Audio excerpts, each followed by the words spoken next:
আপনি দেখছেন news now, আমরা জানি কোনটা খবর।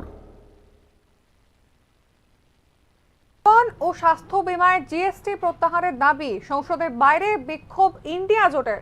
হাজির ছিলেন স্বয়ং বিরোধী দলনেতা রাহুল গান্ধীও। মঙ্গলবার সকালে সংসদের মকরদ্বারের বাইরে হাতে প্ল্যাকার্ড নিয়ে বিক্ষোভ দেখান তৃণমূলের মহুয়া মৈত্র, শতাব্দী রায় সহ অন্যান্য সাংসদরা। বিক্ষোভে সামিল ছিলেন রাহুল গান্ধী, শরদ পাওয়ার, রাঘব চাড্ডাও।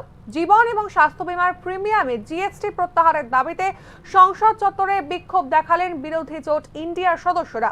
মঙ্গলবার সকালে সংসদের মকরদ্বারের বাইরের হাতে পোস্টার, প্ল্যাকার্ড নিয়ে বিক্ষোভ দেখান তারা। বিক্ষোভে সামিল ছিলেন রাহুল গান্ধী, শরদ পাওয়ার, রাঘব চাড্ডাও।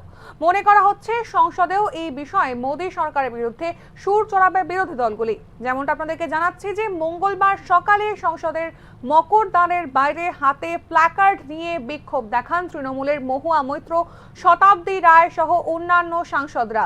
উপস্থিত ছিলেন রাহুল গান্ধীও। এছাড়া শরদ পাওয়ার, রাঘব চাড্ডাও এই বিক্ষোভে সামিল হন। জীবন এবং স্বাস্থ্য বিমার প্রিমিয়ামে জিএসটি প্রত্যাহারের দাবিতে সংসদ চত্বরে বিক্ষোভ দেখালেন বিরোধী জোট ইন্ডিয়ার সদস্যরা। মঙ্গলবার সকালে সংসদের মকরদ্বারের বাইরে হাতে পোস্টার, প্ল্যাকার্ড নিয়ে বিক্ষোভ করলেন ইন্ডিয়া জোটের সদস্যরা।